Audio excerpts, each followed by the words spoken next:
پھر اس نے کیا کیا، پھر ایک دوسرے سے پیغامات کا سلسلہ جاری رہا۔ پھر اس نے کیا کیا سنو،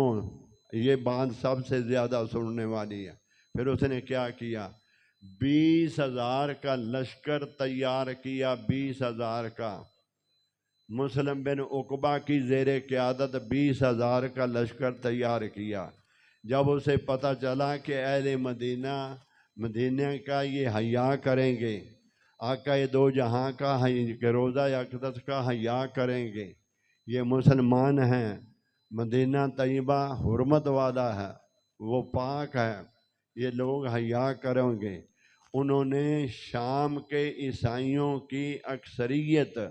اس فوج میں شامل کی، عیسائیوں کی اکثریت، شام کے عیسائیوں کی اکثریت فوج میں شامل کی۔ جس فوج نے آ کے وہ واقعہ ہررا پیش آیا، ہررا کے مقام پر آ کے وہ آوازیں دیتے تھے، ہم آ گئے بدر کا بدلہ لینے، ہم آ گئے بدر کا بدلہ لینے، ذرا باہر نکلو۔ پھر مدینہ کے باسیوں نے وہ جو خندق تھی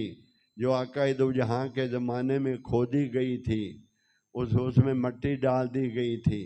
پھر دوبارہ آثر نو اس خندق کو کھودا گیا،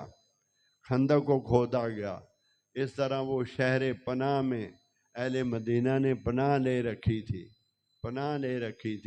یزیدی فوج باہر سے پکار رہی تھی، بالآخر انہوں نے اس حصار کو توڑا اور توڑ کر اندر داخل ہو گئے، مدینہ کے اندر داخل ہو گئے۔ اس بدبخت نے کیا کہا، لوگوں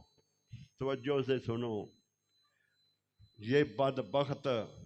یہ جہنمی، اور میں کیا کیا کہوں انہیں، آقا دو جہاں کو منہ کیا دکھلائیں گے، یہ نام کے مسلمان، در پردہ یہ دین کے دشمن، جو یہ سب کچھ کرنے والوں کو بھی امیر المومنین کہتے ہیں،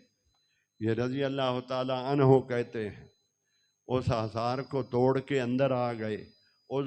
بدبخت نے عیسائیوں کو کہا، عیسائی فوج کو کہا، میں مدینہ 3 دن کے لیے تمہارے لیے حلال کرتا ہوں، میں مدینہ 3 دن کے لیے تمہارے لیے حلال کرتا ہوں۔ 1,000 مدینے کی عورتیں عصمت برات